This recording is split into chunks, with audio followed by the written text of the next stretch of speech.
Che sarà praticamente inevitabile, pensa anche lei, l'apertura di un grande hub in Veneto?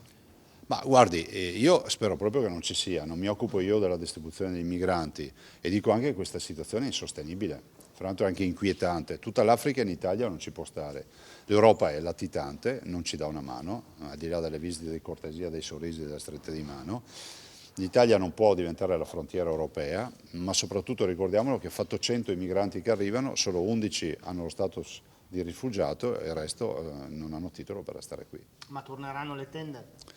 Io spero di no, però vedo numeri inquietanti. In questo momento il Veneto sta già ospitando 9.000 migranti. Si considera che la proiezione nazionale ci dice che dovrebbero arrivare almeno il doppio degli migranti dell'anno scorso. L'anno scorso si è chiuso l'anno 2022 con 105.000 migranti, vorrebbe dire che quest'anno ne avremo almeno 200.000. Insostenibile. Molti sindaci dicono no, insomma, l'accoglienza diffusa, piccoli gruppi, insomma, come si spiega questa posizione e si riuscirà a trovare un accordo per evitare i grandi hub? No, guardi, spieghiamoci, io non è che mi occupo della distribuzione dei migranti, non vorrei passasse un concetto sbagliato.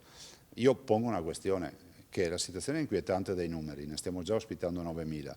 I sindaci governano il territorio e decidono il meglio per il territorio, quindi io non discuto se ospitalità diffusa o altro. Dico solo che con questi numeri capiterà, ed è esattamente la preoccupazione che avevo quando ho firmato l'agreement e il protocollo con la prefettura, capiterà che ci dovremo vedere altre realtà. Io ho citato Cona e altro, ecco, io spero non si arrivi a questi livelli.